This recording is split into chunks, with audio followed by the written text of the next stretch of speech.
সেই 2007 সালে কাকার হাত ধরে লাস্ট ব্রাজিলে গিয়েছিল বেলন ডিওর। তারপর কতগুলো বছর পার হলো, অথচ সবচেয়ে সফল দল ব্রাজিলের ঘরে বেলন শূন্যতা এখনো কাটেনি। ফুটবলের রাজপুত্র নেইমারকে নিয়ে অনেকেই স্বপ্ন দেখেছিল সে হয়তো এনে দিবে ব্যক্তিগত এই সর্বোচ্চ সাফল্য। তার ইনজুরি, ভুল সিদ্ধান্ত আর সবচেয়ে বড় বাধা ছিল মেসি রোনালদোর যুগে তার জন্ম হয়ে। তাই তার পাওয়া হয়ে ওঠেনি ভালো পারফরমেন্স দিনের পর দিন উপহার দিয়েও। এইসব পুরনো কথা। গত সিজনে ভিনি ব্রাজিল আর মাদ্রিদ ভক্তদের আশা দেখাচ্ছিল, এমনকি তার পাওয়ার সম্ভাবনা সবচেয়ে জোরালো ছিল। কিন্তু সব আয়োজন করেও পাওয়া হয়ে ওঠেনি তার ব্যালন ডিওর।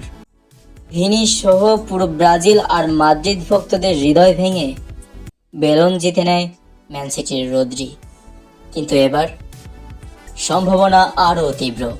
এবার ব্রাজিল বার্সেলোনা ভক্তদের আশার পালে হওয়া দিচ্ছে রাফিনহা, যাকে এক মৌসুম আগেই বার্সেলোনা দল থেকে বের করার জন্য বার্সা ভক্তরা হইচই ফেলে দিয়েছিল। আজ সেই রাফিনহাই সবার চোখের মণি।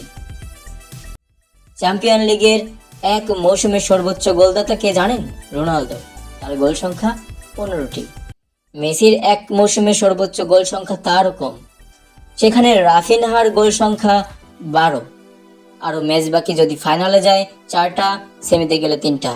সেমিতে যাওয়ার সম্ভাবনা তীব্র, আশা করি ফাইনালে গিয়ে চ্যাম্পিয়নও হবে।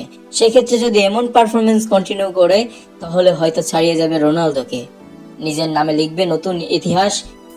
সাথে এই মৌসুমে অ্যাসিস্ট সংখ্যায়ও আছে টপে।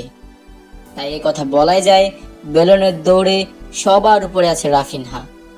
শুধু ইউসিএল নয়, লিগ বলেন বা যেখানেই খেলছে সেখানেই টপ ক্লাস পারফরমেন্স উপহার দিচ্ছে আমাদের রাফিনহা।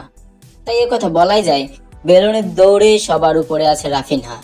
বার্সা ইউসিএল জিতলে বেলন রাফিনহার হাতেই উঠবে, এ কথা বলতে কোনো বাধা নেই। কি মনে হয় আপনাদের, এবারের বেলন ডিওরের যোগ্য দাবিদার কে? কার হাতে উঠতে যাচ্ছে এবারের বেলন ডিওর? ভিডিও ভালো লাগলে সাবস্ক্রাইব করে ঘন্টাটা বাজিয়ে দিন।